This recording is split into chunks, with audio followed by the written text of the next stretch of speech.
Hello and welcome to another edition of Capper Comparison Picks. Tonight I'm going to give you some select fights for UFC Vegas 45, last card of the year 2021. These aren't in order.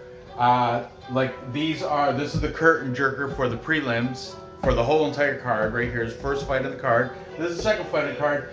But I threw in the curtain jerker for the main card on top of that, just so it's fair for all the cappers I use. Be sure to check out the videos I did earlier this week covering all the rest of the prelim fights. Like I said, I did my research and stuff prior to the order change. They put the card out, and Saturday is when I start as in between fights while I'm watching 269, I start writing down the order of which I'm going to do things.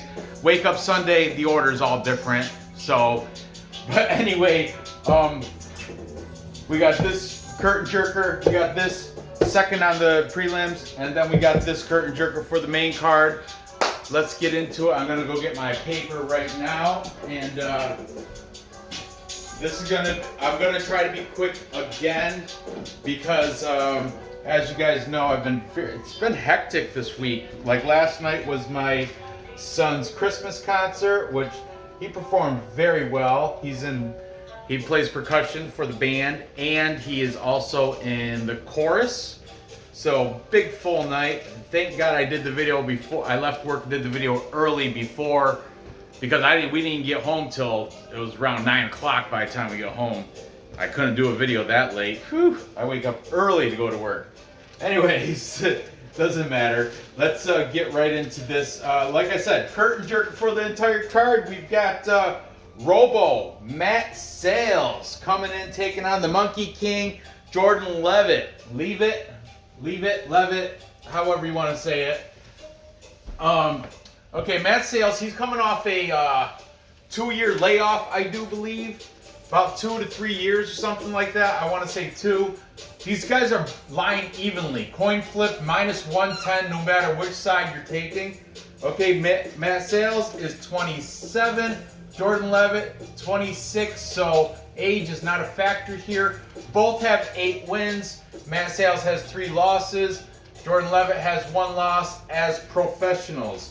Okay, Matt Sayles is coming off a loss against a very good Bryce Mitchell. Bryce Mitchell managed to take him out in the first round with a twister. I've only seen that happen with Bryce Mitchell, and I think the Korean Zombie did a twister before to get a win. But I've only seen it twice in the UFC. There may be another one, but I can't think of it now.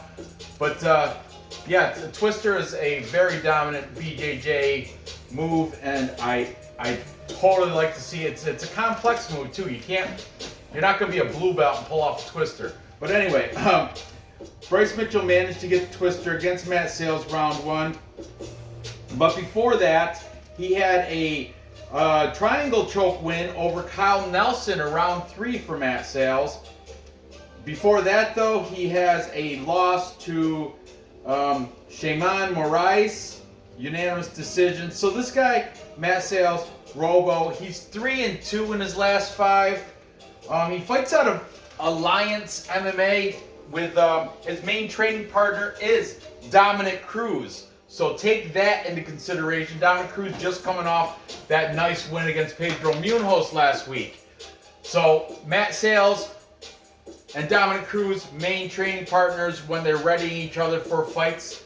So take that into thought when you're trying to make your pick on who's going to win this sucker. Okay, I guess there's an interview where Matt Sayles says because of that layoff, during that time he was he reached a max weight of 240 pounds. So this dude has lost quite a bit of weight. If that's true, I don't know.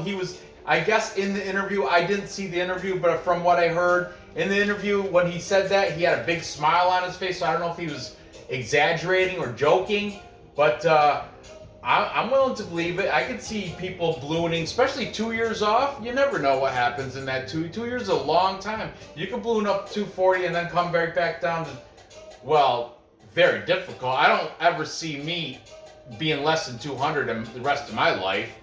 But anyway, Matt Sayles, maybe he went up to, at 27 years old, you can fluctuate like that. I suppose it's possible. But it leaves question marks. Question marks.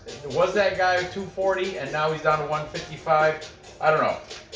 Let's talk about the Monkey King, Jordan Levitt. This guy is a kind of a weirdo, kind of like he likes to do a split. He acts very flamboyantly homosexual, but he is not. He's got a female wife. They have a child together. So I think it might just be a media play. And it's weird because I do follow him on Instagram, and he has that loss against Claudio Puelles. And you know what his picture is? Like after the loss, he has a picture where his face is buried into Claudio Puelles' crotch. And Claudio Puelles did get a unanimous decision over Monkey King, but it's weird, Jordan Levitt. I don't know what the play is there. I don't know if he's just trying to get a laugh out of it. It's a very funny picture. I mean, go ahead, check him out on Instagram. It's probably still there. You have to probably go in. I haven't checked his Instagram out in quite a while, but I remember there was a point where I was following a lot of fighters, and Jordan Levitt, he's an entertaining guy. He's funny guy. Before that, he had the slam win over Matt Wyman, first round slam. So, but thing is, Jordan Levitt, his stand-up is not really there. This is definitely striker versus grappler fight.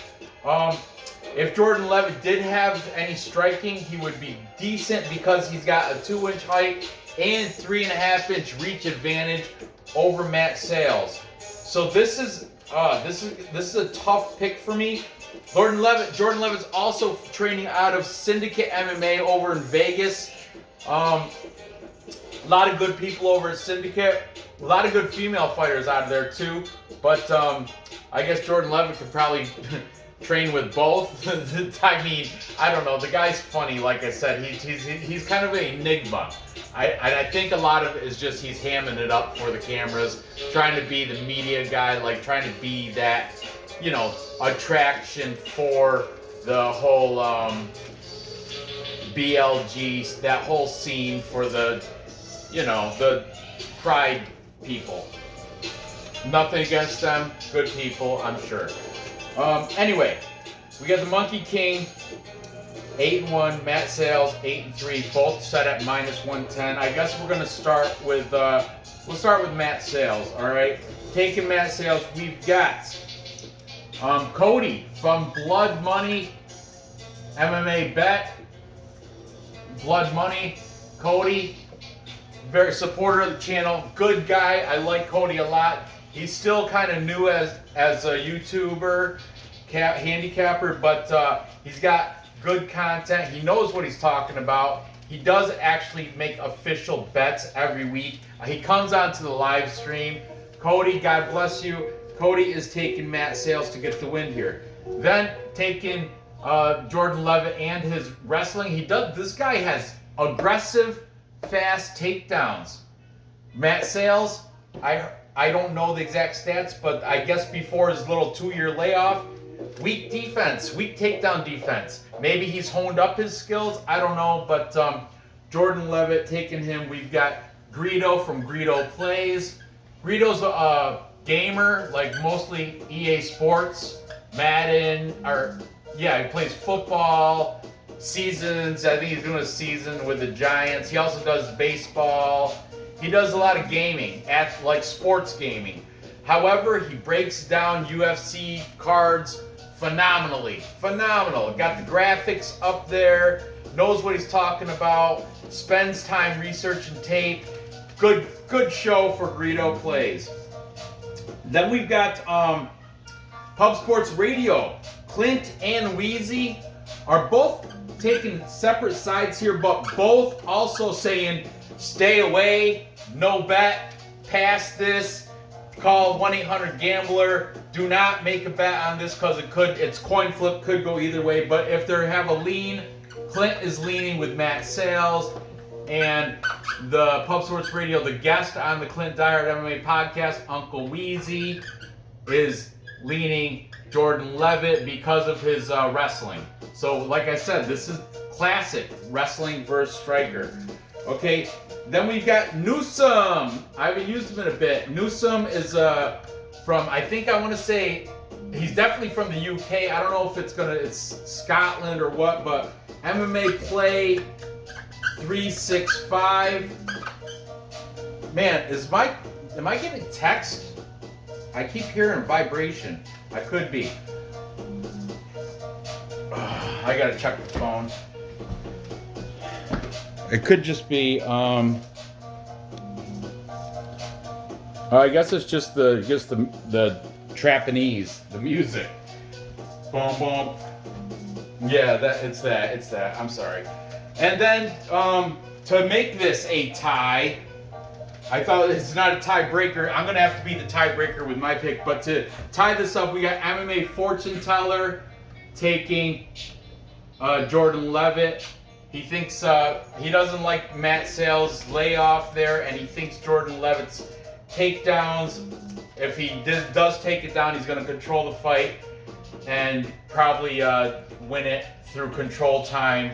He didn't say method of victory, but he is taking Jordan Levitt for the win here. So this is tough, man. I'm on the fence. I don't know which way to go, but considering my background is wrestling, I wrestled, high school, college, and then I did BJJ when I was in Philadelphia. I'm gonna have to take the wrestler here. When it's a wrestler versus striker, most cases I take the wrestler. Grappler versus striker, whatever you want to say. I'm going to take the grappler. I'm going to take Jordan Levitt to get it done. And, man, I want to say submission, but, yeah, you know what? I'm going to say within distance. Within distance. Maybe he'll do something crazy like a slam or a club and sub, ground and pound. Or maybe he might submit him. So, and it's minus 110, so either way, it's good odds. I'm going to take Jordan Levitt inside the distance to get it done. Moving on. You know what? This one, I'll revisit it. I revisit all these fights in the live stream. Be sure to tune in to the last live stream for 2021 this Friday. Me, BC Dave, and Mbae will also be joining us, so it's going to be a good show. Friday night, probably somewhere between 7 or 8 o'clock, depending on what I got going on that afternoon. So some Fridays I start earlier. Sometimes I have to, after Friday after work, I might have to take a little nap. Plus, I still got to do a show for the main and co-main event. All right, moving on. Next, we got a low-level fight between these big old heavyweights. This is the second low-level heavyweight fight on this card. There's the other one between Justin Tafa and who else? Man, hold on a second. I will see. Oh, Harry Hunsucker. That's another low-level fight. As well as this, we've got Don't Tell Mays. He's actually changed his nickname to Lord Kong, which is way better. And he's taking on Josh Parisian. Okay, Josh Parisian is the underdog here, plus 172. The line did move a little bit. Dontel Mays, well, didn't move much for Dontel Mays. He was a minus 200 favorite. Now it dropped down a little bit, minus 197. On Bet Online, it's probably still minus 200 on other outlets. But Josh Parisian went from plus 162 to now a plus 172, meaning money's probably been coming in on Dontel Mays. They're trying to make Josh Parisian a little bit more attractive for the bettors. But once again, this is a sloppy middling heavyweight fight. I wouldn't even say middling because these guys are lower level. But let's see. Anyway, let's talk about this. Both these guys are coming off coincidentally, they're both coming off a win against a common opponent in Roque Martinez. Dontel Mays got the unanimous decision against him. Josh Parisian split decision against him. not a very good outing for Josh Parisian. Roque Martinez, like I said, split decision, so could have went either way. At least Dontel Mays, at least he got the unanimous decision against him. Dontel Mays fights out of some obscure facility in Jeffersonville, Indiana called Bronx Hill MMA. I don't know any of the people fighting out of there. Josh Parisian fights out of Scorpion Fighting Systems in Brighton, Michigan. That, if you pull up that list, there is Michel Pereira fights out of there, and also I guess Josh Parisian's been fighting with this other heavyweight that's kind of like retired or in a lesser promotion, but he's known. I forgot his name, and it escapes me right now. But I guess Josh Parisian's been fighting, and this guy's like 6'6". He's like a big heavyweight. Speaking of height, Dontel Mays here does have the 2-inch height and 2-inch reach advantage over Josh Parisian. Okay, let's talk more about the favorite, Dontel Mays. He is 29 years old, Josh Parisian 32, so a little bit of, they're both young bucks when it comes to the heavyweight division. Both in, I would say, in their prime. They're probably not going to get much better than what they are now. Maybe, I mean, they still have years left, so they could. Dontel Mays, he's coming before that win against Roque Martinez. He's got back-to-back losses. One was to Rodrigo Nascimento. Rodrigo got him rear naked choke round 2. And then his UFC debut was against Cyril Gane. What a hard test.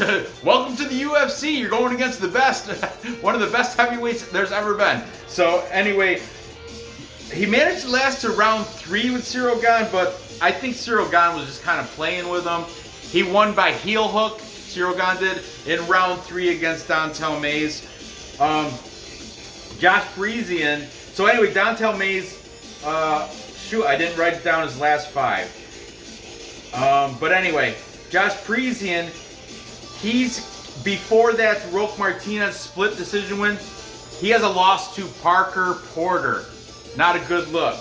He's 4-1 in his last 5. Parker Porter was his official UFC debut. He did have a win, though, in the Contender Series, if you want to count that as UFC, but it's really not. It's Contender Series, so it's not official UFC. It's Contenders, you know what I mean?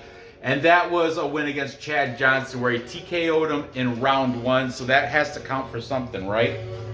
But, I don't know. Let's see what the cappers have to say about this fight. We've got the MMA fortune teller, The Teller, taking Dontel Mays. Then we've got Newsome, MMA Play 365, also taking Dontel Don't Tell Mays. Then we've got both Clint and Wheezy, Pub Sports Radio, leading that way, but both of them don't bet. Both of them do not place any money on this fight. Call the orderlies, 1-800-GAMBLER. If you're gonna do this, it's insane to put money on either one of these fighters, especially minus 195. If you are gonna put money on a fighter, go with the value, plus 172. But they're both of them staying away, no bet. Do not bet this fight, but I guess they're both kind of leaning the way. If gun to head, if they have to make a pick, they're going to pick Dontel Mays. All right. Then Greedo also saying pretty much the same thing. He's going to lean Dontel Mays, but not confident at all with this pick. And finally, we've got Cody, Blood Money. He's taking Dontel Mays by decision, making this a full capper consensus. My daughter's not here yet. She's still getting picked up from school. So I'm going to have to do the dance by myself. And if you guys don't know, if you're brand new viewers here, a full capper consensus is when all the cappers on the show are on the same side. And in this case, everybody's on board with Dontel Mays, Lord Kong, to get it done over Josh Parisian. I mean, he is the favorite, so it's kind of expected to be a full capper consensus. Nobody really had a good argument for Josh Parisian. I mean, he does have more wins. They both have the same amount of losses. It's just recency biased. I mean, he lost to Parker Porter.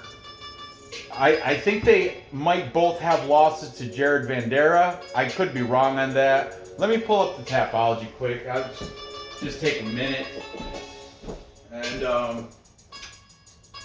but yeah, like I said, this is a sloppy heavyweight fight, so it could potentially go either way. You know what I mean? But just to fix my curiosity, let me see. Yeah, this is a very low level fight. Okay. Cyril Gane, Rodrigo Nascimento, Dontel Mays. He's also got no, he does not have a loss to Jared Vanderaa. My bad. Does Josh Parisian?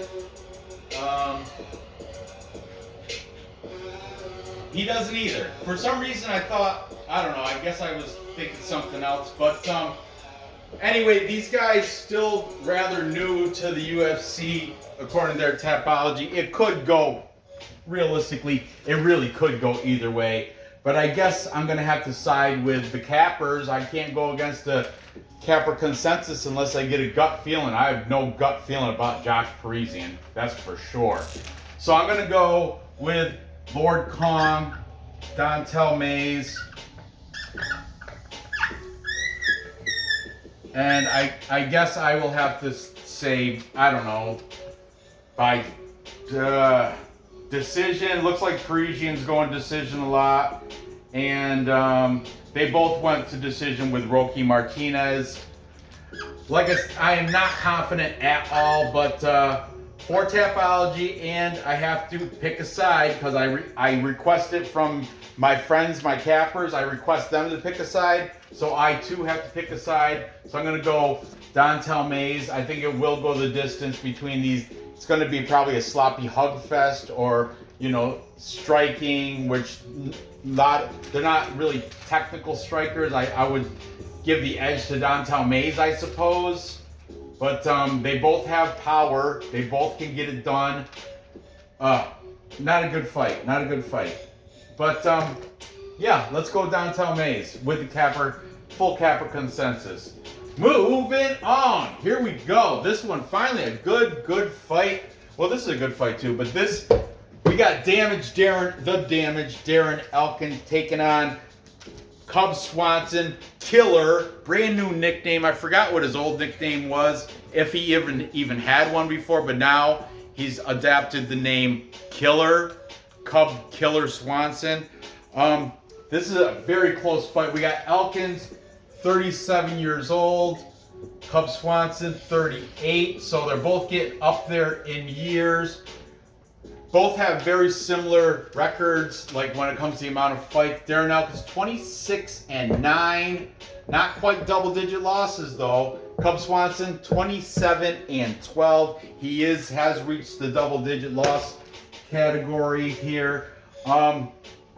Let's talk about the favorite first. Cub Swanson's a -190 favorite. It was opened up at -200, so evidently money's been coming in on damaged Darren Elkins a little bit. He was +170, now he's +165, went down a little bit.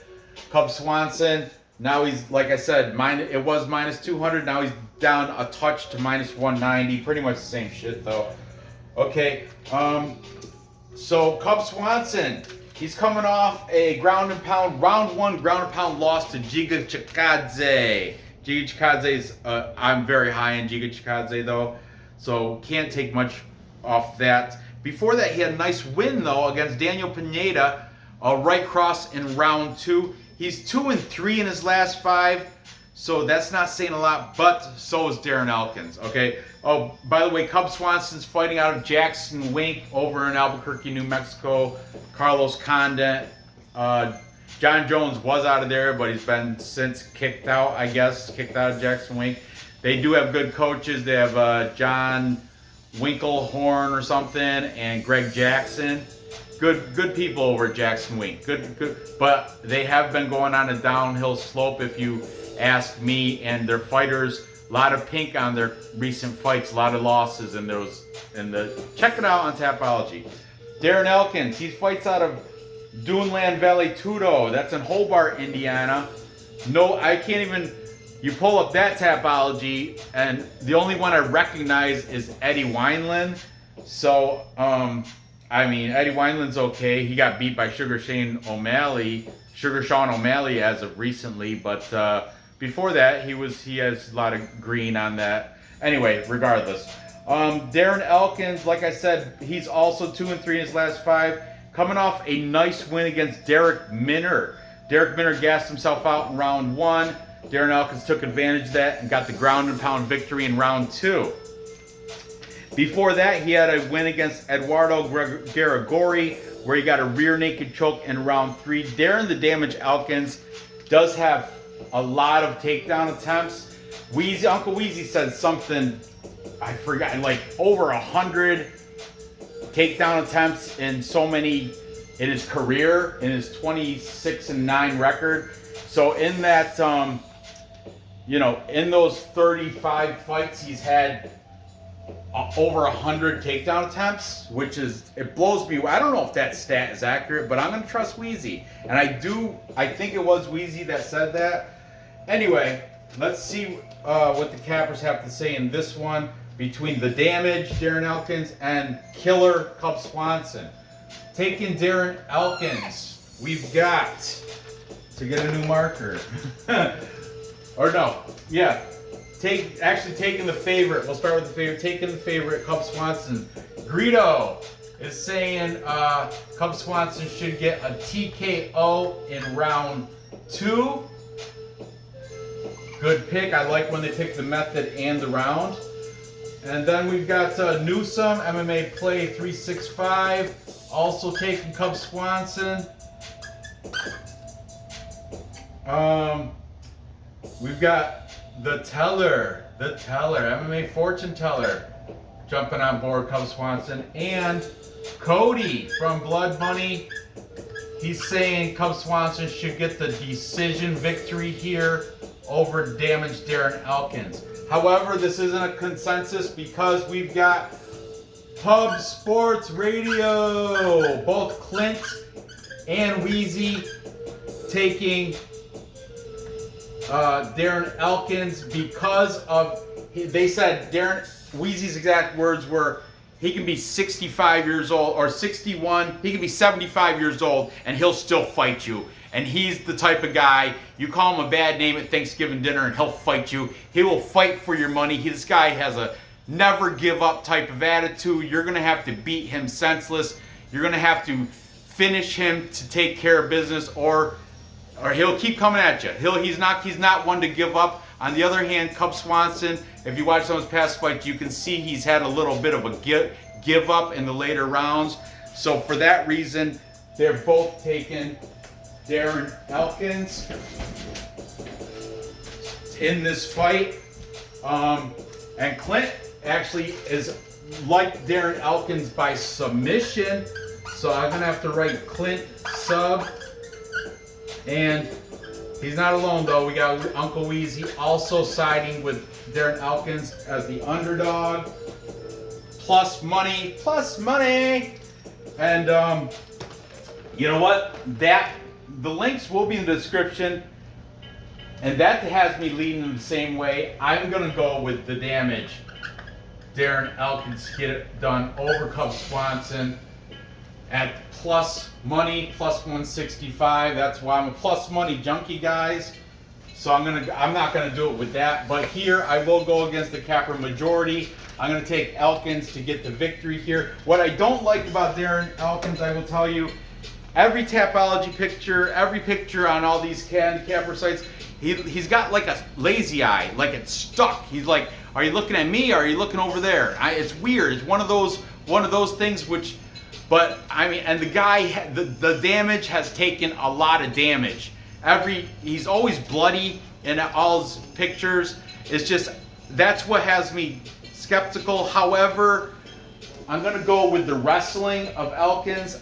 like he said, if Weezy's right on his takedown attempts, and he says he'd never, round 3 he'll still be going for takedowns, even if I like that. I like the will and the fight, the never give up attitude in Darren Elkins. So I'm gonna take. They talked me into it. Links in the description. Check it out, man.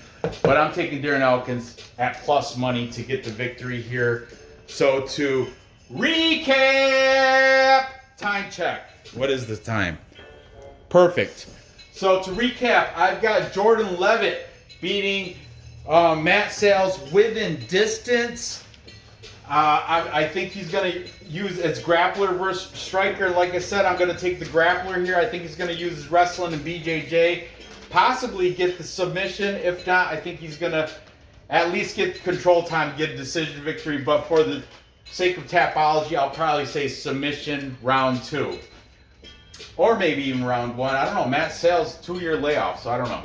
And then I've got Dontel Mays with the full capper consensus. I'm not going to go against them in this middling heavyweight fight. I'm going to take Matt Sayles or Dontel Mays to get it done.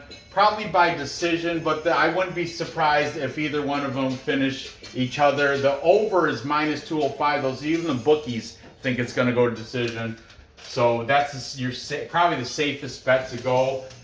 And finally, I'm taking the upset from the damaged Darren Elkins to get it over Cub Killer Swanson. Cub Swanson's been around since WEC days, so he's got to have taken a lot of damage too. This is a very good matched up fight. But Weezy and Clint talked me into it at plus money for the never give up, fight for your money attitude of the damaged Darren Elkins. And I like that he's coming off a win against Derek Minner, where Cub Swanson's coming off a loss to Giga Chikadze. He got ground and pound first round. Darren Elkins ground and pounded Derek Minner second round. So recency bias also plays an effect there. So there you have it. Gather the info, place your bets, and cash those tickets. I appreciate you watching. Go ahead, fill my comments with who you think's going to win these fights here. And make sure you hit that like, share, subscribe if you haven't done that. I noticed on a couple other capper pages, somebody marked comments on my comments because like I shared these links. I put the links in and I let them know, because if I don't, they're like, hey man, why don't you tell me you use my picks? Well, I said on UFC Gambling Addict, I was like, lay in, fantastic breakdowns, predictions. I tell all these guys, I love them. That's why I do this. I do the capper comparison. I let them know, hey man, use some of your picks, check it out. Great stuff, thank you for your content. And someone says, dude, stop spamming. I'm not spamming, I'm growing my channel, and they want me to let them know when I use their stuff. And I'm using their links. It's like I'm supporting these cappers, and they support me back. So mind your own business, dude. I'm not spamming. Anyway, sorry to get off topic there. Anyway, oh, Darren Elkins is probably going to win by decision. Maybe within distance, but decision. So anyway, thanks for watching, guys. Good luck on your bets. Tune in tomorrow when I'm going to get into the main card fights. And definitely tune in on Friday when I do the live stream where I go over everybody's fights after I watch how they look in weigh-ins.